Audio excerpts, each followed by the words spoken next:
Hello, I'm Ian Hinchke, Chief Advocate with National Seniors Australia, and today we're going to look at what it means when the government, the Commonwealth, sanctions an aged care home or it issues it with a non-compliance notice.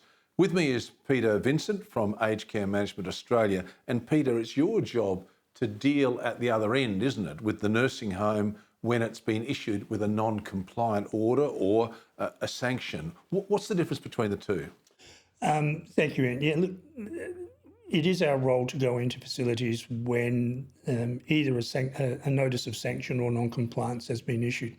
Notice of non-compliance is the first in the process of the government dealing or advising a facility or a provider that they're not up to speed, that they're failing in some areas under the Accreditation Act, and their services are substandard. If a provider fails to address the issues of non-compliance, and they have what we call a timeline for improvement, which is generally about 6 weeks, although under the new legislation that has been varied recently. If they don't rectify the problem or address the non-compliance, the government or the Aged Care Quality and Safety Commission will impose a notice of sanction.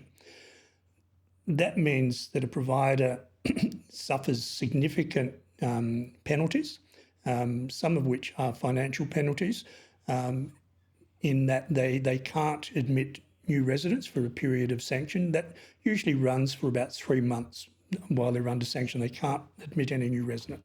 Does the government ever take away the licence to operate? Because we're seeing some pretty drastic issues out there at the moment. And a lot of people in the public are saying, why don't they just take away the licence for them to operate? Is that possible? It is possible for a provider's approved provider status to be revoked.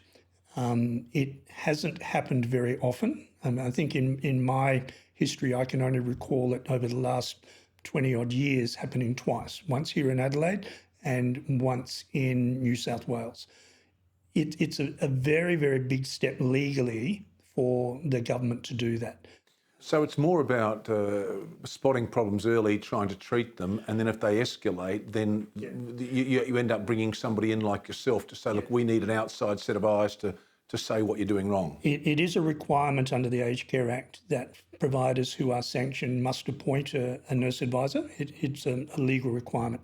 So they can't fix the problems themselves. They have to get somebody in. Well, the legislation has just changed, and we used to have a panel of advisors that the government would call on. But what happens now is that a provider can appoint someone from within their own organisation to act as the advisor, which is a bit like, the person who broke the bike trying to fix the bike. What we do know is that since that legislation changed, 25% of providers who are given a timeline to improve fail that timeline. And that's never happened before. Well, that's a really interesting point, isn't it? Has that been raised in the Royal Commission? In other words, the quality regulator has put a process in place that appears not to be working. I'm not sure whether that's found its way to the Royal Commission, but it's certainly data that we have that shows us quite clearly that having inexperienced advisors and people working within the organisation who can control how that advisor is working is having a significant impact. Generally speaking, as advisors, we go in and work in partnership with an organisation. We have our own team of highly skilled clinicians who work with the facility staff. First of all, our role is to make sure that all of the residents are protected and safe. That's the first thing we do. And we would spend probably the first 7-8 days on site every day from 7 a.m. in the morning till 8 a.m. at night.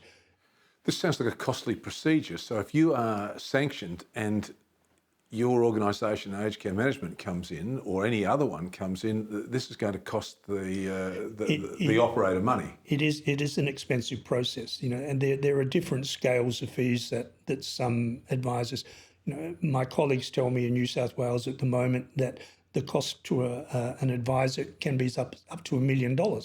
Now, we don't charge anywhere near that, but that's the rate that is being bandied $1 million around. to get yourself out of a sanctioned situation. Yes. Plus, there's also the impost of not having full income for your occupied beds. because as people leave the service during the sanction period, you can't replace them. So if you, in a normal facility, we would expect to see a turnover about 25% annually. If you look at that over a 3 to 4 month period, you might have 7 or 8 beds that you can't fill. So you're losing the income. What you can't do as a provider is reduce your staffing or your other costs down in that period. So you're carrying the same expense on a reduced amount of money. So that's a significant penalty in itself. Now, because you've gone into so many places where you've seen problems, what is the most common problem? Is it bad management or bad staff? It's a combination of both. It's a combination of the governance requirements or governance capacity of a provider not knowing what is happening at ground level. Frequently, we will see services that have been provided at a substandard level where the board and senior executive management aren't aware that those issues, are occurring. Until somebody makes a complaint, and that's the single biggest cause or trigger for the commission to come in, is someone making a complaint. We see it time and time again. A facility manager doesn't know how to deal with a complaint, so they put it in the top drawer, sometimes literally. And then when the commission come in and say, well, hang on, let's look at everything else going on around here, they end up failing, often large numbers of their standards. All right, well, Peter, the Royal Commission's looking into all of this. Do you think they will be able to fix some of the problems? I think the Royal Commission is probably a little bit hamstrung in terms of how it can or what it can recommend in the way of fixing compliance. Certainly they have the capacity to look at the staffing and the training levels. But what about that point you made just a moment ago where an organisation may have its own people investigating its own problems, trying to fix its own problems?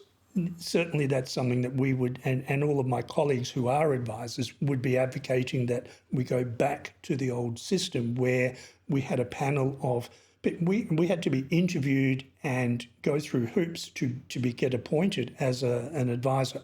So you were almost like the inspector in the school system, where you would go in and inspect the facility and then say where you're failing, in a sense, or is that the government's role? That's the government's role. Our role is, once the government have identified where the issues of non-compliance and sanction are, is to go in and use our skills and experience to fix those problems. Coach them back to being able to play the game without too many fails. And look, we do that in partnership with the business. We will often take control of the day-to-day operations purely because the resources that are required to fix sanctions are quite extreme. And you still have to operate the facility and you still have to look after the residents while all of this is happening. So you might have to train people and say, look, you need to be doing it this way. It could be wound management, it could be in the kitchens, it could be anywhere. One of the sanctions that is always applied by the Commonwealth is that the provider has to provide higher levels of staff training. We provide that training or we outsource the training to a specialised area like dementia training. We will bring in a specific trainer. But that is very much a part of the process, is retraining the staff and the management in how to better manage the facility on a daily basis. Well, finally, this is a question from, I think, the average person watching this. Are things getting better or worse? I think... One answer, yes or no? I think no. They're not getting any better? No. Thank you very much for your time. You're welcome.